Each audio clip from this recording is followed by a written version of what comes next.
कलश अपने आप में अगर सिद्ध हो जाए तो सारी सिद्धि वो तुम्हें दे सकता है।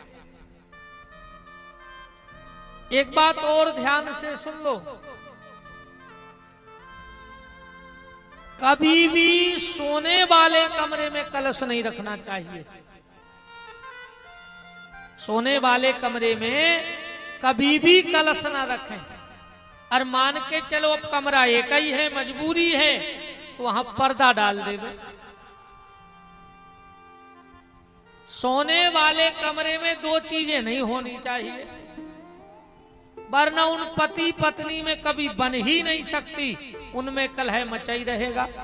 पहली, सोने वाले कमरे में कभी पितरों की फोटो नहीं होनी चाहिए।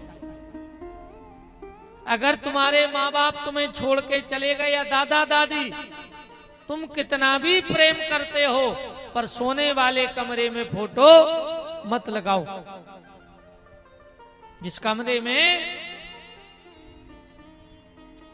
हम लोग सोते हैं उस कमरे में अपने पितरों की फोटो कभी भूल के मत लगाना, और अगर लगा रखी हो तो निकाल के देख लेना।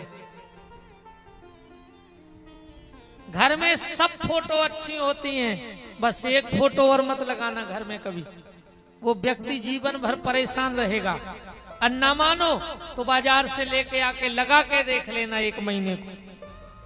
जब परेशान हो जाओ तो फिर हमारी बात मान लेना कि महाराज सत्य बोलते हैं कि झूठ बोलते हैं। कौन सी फोटो नहीं लगानी चाहिए घर में, और जिनके घर में लगी हो बताना, बताएं कि ना बताएं। भूल कर वो फोटो कभी अपने घर में मत लगाओ। अब विश्वास ना हो तो लगा लो, अपनी कथा तो ठोक बजा के हैं। जब भोग ले जब तो मान हो भाई, ऐसी ने मान हो सकत हम गप मार रहे हो तो करके देख ले।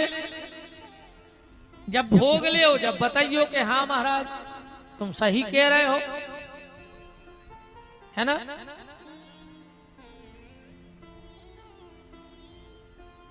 कभी भी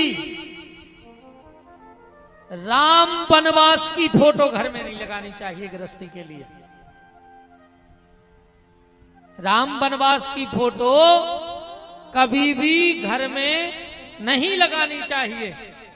जिस रूप में राम जी वनवासी रूप में हुए, कबे त्रेता में राम वन को गए थे, 14 साल संकट रहे उनको, और तुम आज भी उनको संकटों में लगाए अपने घर। तो जिस घर में स्वयं परमात्मा